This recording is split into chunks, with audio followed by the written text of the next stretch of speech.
Pregnant nurse बहू। सुषमा की बहू विनीता एक हॉस्पिटल में नर्स थी, लेकिन उसे डॉक्टर से भी ज़्यादा नॉलेज थी। हॉस्पिटल में सब विनीता की तारीफ किया करते थे। सुषमा का बेटा यानी कि अंकित अपनी बीवी विनीता से बहुत प्यार करता था और उसे अपनी पत्नी की काबिलियत पर बहुत भरोसा था। धीरे धीरे वक्त गुजरता गया और शादी के 8 महीने बाद विनीता प्रेग्नेंट हो गई। मैं बहुत खुश हूँ। मेरा इकलौता बेटा है और अब इसका बच्चा इस दुनिया में आएगा। मैं दादी बन जाऊंगी। दादी मैं बता नहीं सकती मुझे कितना अच्छा लग रहा है। आपको खुश देखकर मैं भी बहुत खुश हूँ माँ।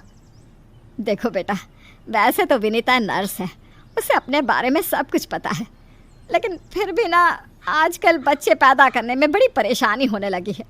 उसे कहना कि वो अपना अच्छे से ख्याल रखे। अरे माँ, आप है ना, आपके रहते हमें चिंता करने की क्या ज़रूरत है। मैं तो अपनी बहू का बहुत अच्छे से ख्याल रखने वाली हूँ। उसे अच्छे से खिलाऊंगी पिलाऊंगी, तभी तो मेरा पोता या पोती एकदम हेल्दी पैदा होगा। कुछ दिनों के बाद सुबह के वक्त। अरे विनीता बहू, ये तुम क्या कर रही हो? कुछ भी तो नहीं मम्मी, अपना हेल्थ चेकअप कर रही हूँ। और क्या? लेकिन ये ब्लड प्रेशर की मशीन और ये तुम्हारे हाथ में इंजेक्शन कैसा है? अरे मम्मी जी, मैं अपना ब्लड प्रेशर चेक करके देख रही थी। प्रेग्नेंट होना और ऐसी हालत में ब्लड प्रेशर चेक करना बहुत ज़रूरी होता है। लेकिन बेटा, इन सब कामों के लिए तुम्हें डॉक्टर के पास जाना चाहिए। अपना चेकअप खुद करने की क्या ज़रूरत है? और ये इंजेक्शन किस लिए लाई हो?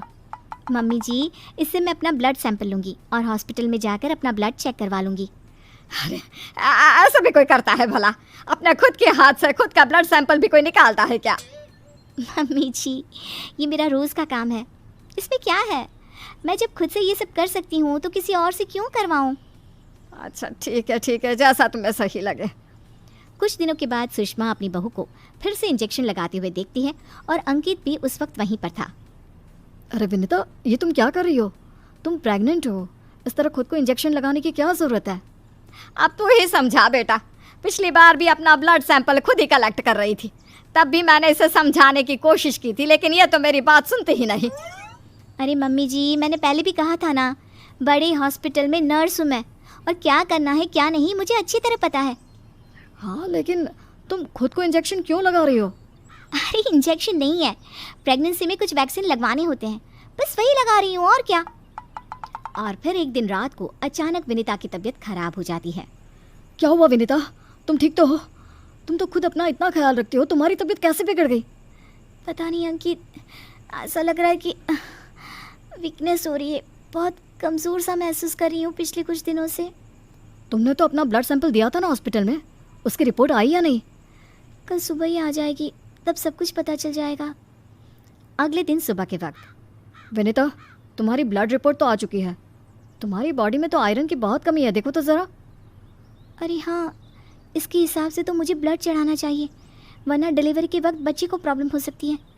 मैं एक काम करती हूँ, ब्लड चढ़वा लेती हूँ। ऐसा कैसे ब्लड चढ़वा लेती हूँ? पहले डॉक्टर से जाकर पता करो और हॉस्पिटल में जाकर ब्लड चढ़वाओ। ये सब काम बिना किसी डॉक्टर की सलाह के नहीं करना चाहिए। मम्मी जी, आप फिर से शुरू हो गई ना। क्या करना है क्या नहीं मैं अच्छे से जानती हूँ, मैं खुद कर लूँगी। और विनीता हॉस्पिटल से ब्लड की बोतल का इंतज़ाम करती है और खुद अपने ही हाथों से खुद को घर में रहकर ब्लड चढ़ा लेती है। अगले दिन। विनीता, अब तुम्हारी तबीयत कैसी है?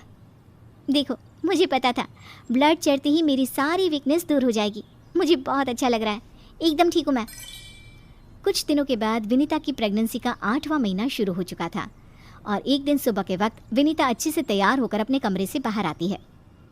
क्या हुआ विनीता, सुबह सुबह कहाँ जा रही हो? बहुत दिन हो गए हॉस्पिटल नहीं गई, सोच रही हूँ आज ड्यूटी पर चली जाती हूँ। डॉक्टर का भी फ़ोन आया था अभी। लेकिन बेटा, अब तुम्हारा 8वां महीना चल रहा है, ऐसी हालत में तुम्हें घर में आराम करना चाहिए और डिलीवरी करवाने तो बिल्कुल भी नहीं जाना चाहिए। लेकिन क्यों मम्मी जी, डिलीवरी करवाने में क्या प्रॉब्लम है? ये तो मेरा जॉब है और हॉस्पिटल में दिन रात यही तो करवाती थी। आपने कहा कुछ दिन काम पर मत जाओ, इसलिए नहीं गई। हाँ मम्मी, वैसे विनीता ठीक ही तो कह रही है, उसका रोज़ का काम है ना ये। तुम आजकल के बच्चे ना कुछ नहीं समझते। अरे तुम्हें वैसा तो सब पता है, लेकिन शायद ये नहीं पता कि इस हालत में अगर तुम डिलीवरी करवाने आई औरतों को देखोगी तो तुम्हारी सेहत पर बुरा असर पड़ेगा। अरे मम्मी, ऐसा भी कुछ होता है क्या? मम्मी जी, किसी और की डिलीवरी करवाने से मेरे ऊपर कैसे फ़र्क पड़ सकता है? मैं कोई पहली बार थोड़ी ना ये सब करवाने जा रही हूँ। विनीता अपनी सास की एक नहीं सुनती और हॉस्पिटल चली जाती है। वहाँ से वापस आने के बाद, अरे मम्मी जी, आपको मेरी बहुत चिंता हो रही थी ना? ये देखिए, मैं बिल्कुल ठीक ठाक हूँ, अब आपको परेशान होने की ज़रूरत नहीं है। और जानती है, पूरी 5 डिलीवरी करवा कर आई हूँ, वो भी नॉर्मल वाली। देखा मम्मी, मैंने कहा था ना विनीता को नहीं होगा कुछ भी। वो बिल्कुल ठीक है। चलो अच्छा है बहू, मैं भी तो यही चाहती हूँ कि तू एकदम ठीक रहे। और आजकल जिसे देखो उसके ऑपरेशन से बच्चे होते हैं, ये देख देख करना बहुत डर लगता है। चिंता मत कीजिए मम्मी जी, मुझे कुछ नहीं होगा। मैं नर्स हूँ ना, रोज़ हॉस्पिटल में औरतों को सिखाती हूँ कि कैसे अपना ध्यान रखें ताकि नॉर्मल डिलीवरी हो। तभी अचानक हॉस्पिटल से डॉक्टर का कॉल आता है। कॉल पर बात करने के बाद, मम्मी जी, एक इमरजेंसी केस आ गया है, मुझे जाना होगा। अरे लेकिन अभी तो आई हो, कैसी डॉक्टर है तुम्हारी? उसे पता नहीं चलता क्या कि तुम प्रेग्नेंट हो? ऐसी हालत में तुम्हें ना बुलाए। अरे नहीं मम्मी जी, डॉक्टर की भी मजबूरी है। कह रही थी काफ़ी सीरियस केस है और हॉस्पिटल में उन्हें किसी दूसरी नर्स पर इतना भरोसा नहीं जितना मुझ पर है। मुझे लगता है कि तुम्हें मना कर देना चाहिए बहू। कुछ नहीं होगा मुझे मम्मी जी, मैं अभी डिलीवरी करवा के आती हूँ। कुछ देर बाद अंकित के पास हॉस्पिटल से फ़ोन आता है। अरे मम्मी, जल्दी हॉस्पिटल चलिए, वहाँ विनीता की तबीयत खराब हो गई है। हे भगवान, सब ठीक करना, मुझे तो पहले ही डर लग रहा था। अंकित और सुषमा हॉस्पिटल पहुँचते हैं। क्या हुआ विनीता को? वो क्या है ना, विनीता एक नॉर्मल डिलीवरी करवा रही थी। केस बहुत ही सीरियस था और उस लेडी को बहुत ज़्यादा प्रॉब्लम हो रही थी। क्योंकि विनीता खुद प्रेग्नेंट है तो वो अचानक से घबरा गई और उसे लेबर पेन शुरू हो गया। लेकिन अभी तो मेरी बहू का सिर्फ 8वां महीना चल रहा है।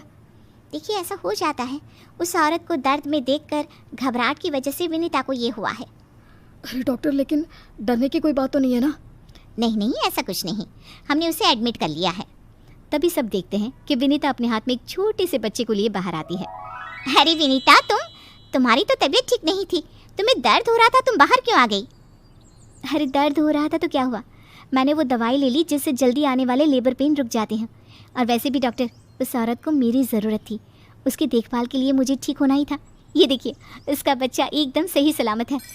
अरे वाह मेरी बहू, तूने तो अपने तबीयत की परवाह ना करके किसी और की जान बचाई। मुझे तुम पर गर्व है विनीता। ऐसे ही थोड़ी ना वो हॉस्पिटल की सबसे अच्छी नर्स बनी है। मैंने कहा था ना मम्मी जी, मैं नर्स हूँ, मुझे अपने से पहले दूसरों की तकलीफ़ दिखाई देती है और मैं पहले अपने मरीजों की जान बचाती हूँ, फिर खुद की। और वीडियो देखने के लिए हमारे चैनल को सब्सक्राइब करें।